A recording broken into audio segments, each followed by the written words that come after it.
শীতে মূলো তো সবাই খায়, কিন্তু মূলো দিয়ে এমন টেস্টি মাছের টক খেয়েছেন কখনো? আজ বানাবো একদম অসাধারণ একটা গ্রাম্য স্বাদের রান্না, মূলো দিয়ে মাছের টক। এই টকটা যেমন হালকা তেমনই ভীষণ টেস্টি। গরম ভাতের সাথে একবার খেলে বারবার খেতে ইচ্ছা করবে। তো চলুন শুরু করি। প্রথমে আমাদের এই মাছ টকের জন্য লাগছে অবশ্যই মূলো আমরা কেটে নিয়েছি গোল গোল করে, তারপরে তেঁতুল ভিজিয়ে রেখেছি। টক অনুযায়ী আপনারা আপনাদের যে তেঁতুলটা দেবেন সেই পরিমাণ ভিজিয়ে রাখবেন। আর নিয়েছি মাছ, আপনারা এখানে যে কোনো পরিমাণ মানে যে কোনো মাছ নিতে পারেন, রুই, কাতলা বা সিলভার কাপ।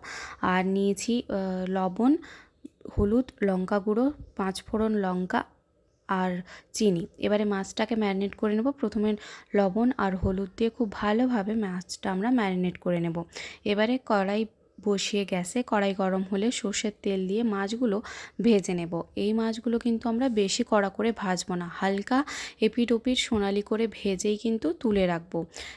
টকের জন্য মাছ কড়া করে ভাজার কোনো দরকার নেই, হালকা ভাজলেই মাছটা খুব সুন্দর কিন্তু খেতে টেস্ট হয়। সেই জন্য টকের মাছ সবসময়ের জন্যই চেষ্টা করবেন হালকা করে ভেজে তুলে রাখার।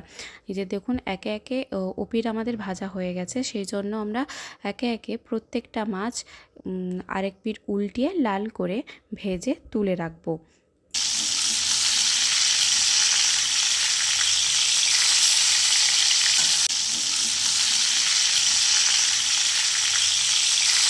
তো মাছগুলো আমাদের ভাজা হয়ে গেছে, এবার একটি পাত্রে আমরা মাছগুলো তুলে রাখবো।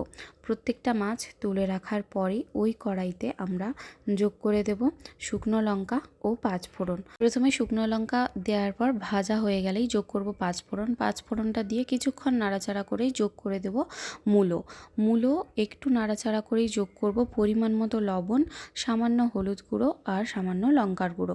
কিছুক্ষণ ভেজে নেওয়ার পরই যোগ করে দেব আমাদের তেঁতুলের যে জলটি, সেটি। তেঁতুলের জলটি একটু বেশি করেই দেব, কারণ মূলোটাও সেদ্ধ হবে আর তারপরে মাছটাও কিন্তু ওই জলেই আমরা ফোটাবো। তো জলটা ফুটে এলেই কিন্তু যোগ করে দেবো ভেজে রাখা মাছগুলো। একে একে সমস্ত মাছ যোগ করে দেব। তারপরে টকটাকে আমরা হাই ফ্লেমে আপাতত 5 মিনিট ভালো করে ফুটিয়ে নেব।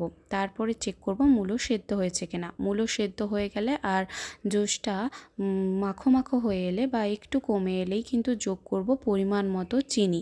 এখানে মিষ্টতা বা টকটা আপনারা আপনাদের যেভাবে পছন্দ করেন ঠিক সেভাবেই দেবেন। তারপরে ওপর থেকে সরষের তেল ছড়িয়ে নামিয়ে নিলেই তৈরি হয়ে যাবে আমাদের অসাধারণ স্বাদের মূলোর টক। আজকের রেসিপিটি ভালো লাগলে অবশ্যই একটি লাইক দেবেন আর পরবর্তী রেসিপি দেখার জন্য আমাদের চ্যানেলটি সাবস্ক্রাইব করে রাখবেন।